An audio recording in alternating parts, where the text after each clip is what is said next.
he was so dignified when he was dropped, and he carried on working. And then when he was called back, again, head down, keep working. If it was me, I'd have gone, told you so. Beckham's free kick. Terry! Oh, welcome back! Beckham delivers! Where does it go from here, do you think, with England? What are your thoughts? Well, I'm hoping that I'll play the rest of the games leading up to the championships. You know, I just want to enjoy the games and hopefully be in each squad, reach 100 caps, and then take it on from there. You know, I'm not looking to get to 100 caps and then finish. I want to play for England, even though I am playing in America. I want to carry on playing in, you know, for the country. You can see it in you, you've got your confidence back, and obviously having not seen you in that period where things were tough, you're obviously an emotional person. It obviously does get to you. Oh no, without a doubt. I'm one of the most emotional people you'll meet. You know, I'll sit there and we'll be watching a film that's not even upsetting, and Victoria will turn around to me and say, "Are you crying?" And I'll get slaughtered for it. But I've been an emotional person when I'm at home, and an emotional person when I'm at work, and that's the way I've always been, and the way I'll always be. But perhaps people shouldn't confuse that, the fact that you're emotional, with the strength you have in you.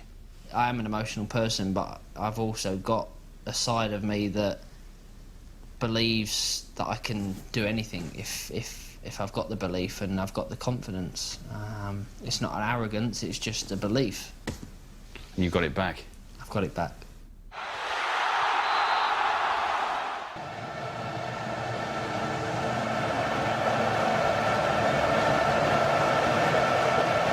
The scene is set for David's last game for Real. His time here has not been all plain sailing, but it began with some of his best ever football.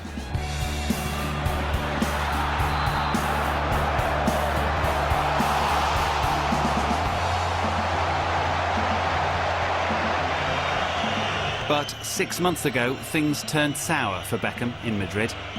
When he announced he was leaving for America, the club reacted badly. Once the cameras had gone, he would train on his own. For the first 15 minutes, I jogged around with the whole team, and then when the press was moved away, me and Ronaldo was told to go and train on our own, and it was tough to take. It was really tough to take, because not just as a footballer, but as a man, I felt sort of really belittled, and then, you know, I remember being at home one afternoon.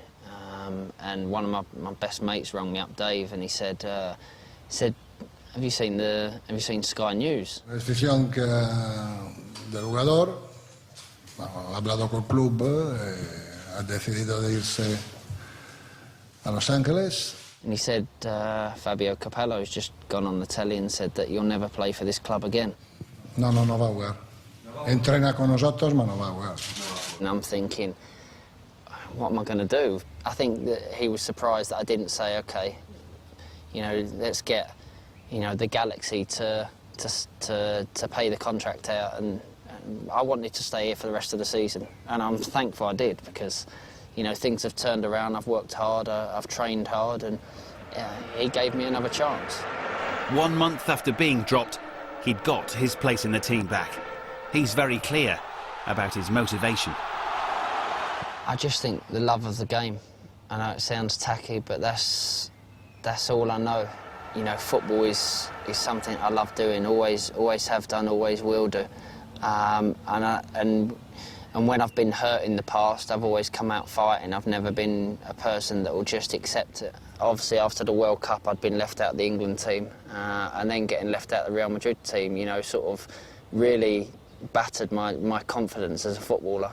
And I'd never had that before, because football is what I love doing, football is what I enjoy and feel safest doing. And when the confidence was taken away from me, you know, it took a big part out of not just me as a footballer, but my personality and, you know, I was a nightmare to be at home with. He was a bit down, you know, but I think that that's the great thing about having a close family, is your family bring you through it.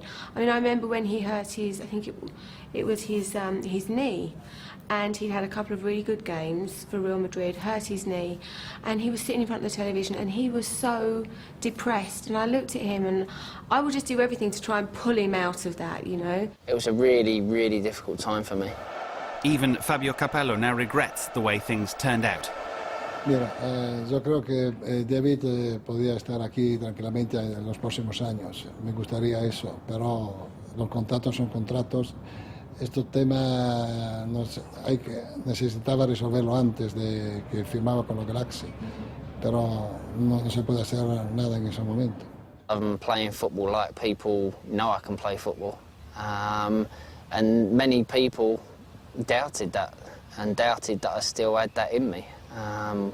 Where I love that people doubt me, because it's when I'm at sort of my strongest.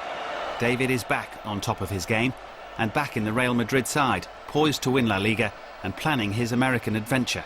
He's convinced he's made the right decision, despite having other offers. I played for Manchester United. I never wanted to play for any other English club. It would have killed me to have played for any other English club. I never wanted to obviously play for another team in Spain. I had offers obviously from Italy, but I just felt that I needed a challenge. And there's going to be people that are sceptical about the move, saying, is it about the money, is it about other things? You know, am I going into semi-retirement? Where I see it as another big challenge for me. In a family sense, in a footballing sense, the Premiership must have been a possibility in your mind. I think that was very tempting to actually make a decision where, you know, I was going to be around my family more in England. But sometimes you have to look at the big picture, and for me the only option was America.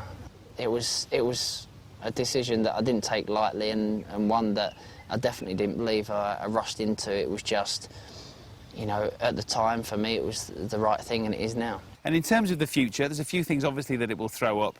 First, there'll be the thought that America beckons, Hollywood beckons, that this is all part of the overall plan. No? Hollywood's never been part of my future plans. Again, it's another one of those things that's come up just because the fact that obviously we're moving to LA, and you know, I've been part of obviously the Goal movies as well, but that's as far as it'll ever go. I won't be involved in any movies. I'm not an actor, I'm a footballer.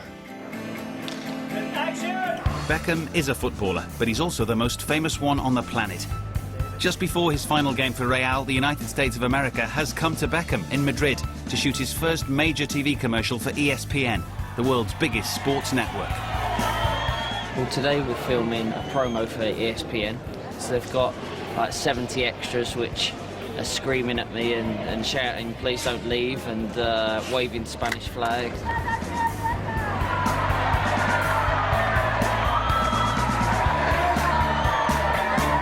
Not since Pele arrived 30 years ago has there been this much excitement around soccer in America, and it's going to rejuvenate MLS.